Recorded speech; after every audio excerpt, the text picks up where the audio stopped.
Hello sa ating mga kakumari dyan. Today ay gagawa tayo ng custard buko pie. Need lang natin dito ng 2 cups na flour. At kailangan natin tong salain. At ang ating softened na butter. Then mag-a-add tayo dito ng 3 tablespoon na sugar, 100 ml na cold water, at yung ating egg yolk. Guys, always remember na kailangan nating malinis lagi yung kamay pag naghahanda tayo ng any food. Nag-add din pala tayo dito ng 1/2 teaspoon na salt, hindi lang natin napakita.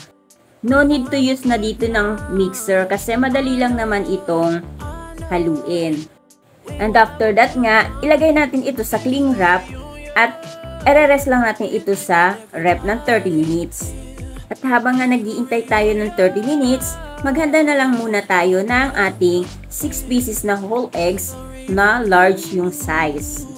Ito ay sa paggagawa natin ng ating custard. Then sa isang bowl, ibuhos lang natin yung ating evaporated milk at yung ating condensed milk. Kung gusto nyong matamis, pwedeng 2 lata yung gamitin nyo. Then mag-a-add tayo dito ng powdered milk, 2 tablespoons. At i-add na natin yung ating eggs. Sa powdered milk naman, pwedeng yung maliit na pack yung inyong gamitin. At haluin lang natin ito mabuti.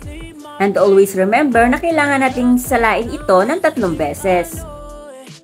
And for our crust, hatiin lang natin ito into 8 pieces.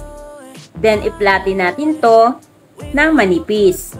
Saka natin ilalagay ito sa ating molder. It's so easy lang ito gawin mga Mars. Bali sa mixture na ito, ang nagawa natin ay 9 pieces. Yun ay nakadepende sa kapal at nipis na gagawin yung crust. Pero ang the best mga Mars, itong ganitong klase ng nipis ang gayahin nyo. Kasi tamang-tama lang ito pag nilagyan na natin siya mamaya ng mga buko. Mga Mars, kailangan din natin tusok-tusukin to para mawala yung hangin.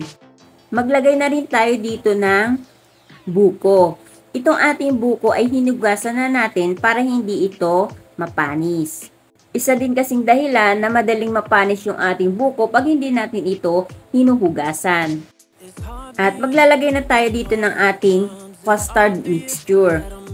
Almost 3/4 cup ang nalagay natin dito sa ating molder. Huwag lang natin itong pakapunuin para hindi ito matapon. I-bake natin ito sa 125 degrees Celsius for about an hour kasi kailangan mahina lang yung ating temperature dito para hindi mag-curdle yung custard na nilagay natin. And after an hour, ito na nga yung ating finished product. At kung titingnan nyo, napakaganda ng pagkakaluto natin dito sa ating crust. At ganun din dun sa ating buko custard filling. Mga mamshi, pwede natin itong pagkakitaan or pwede natin itong negosyo. Nakita nyo naman, napaka-easy lang natin itong ginawa. At alam kong, kayang-kaya mo rin itong gawin. Napakasarap nito mga mamshi at tamang-tama lang yung tamis nito. Thank you for watching. God bless. Bye-bye!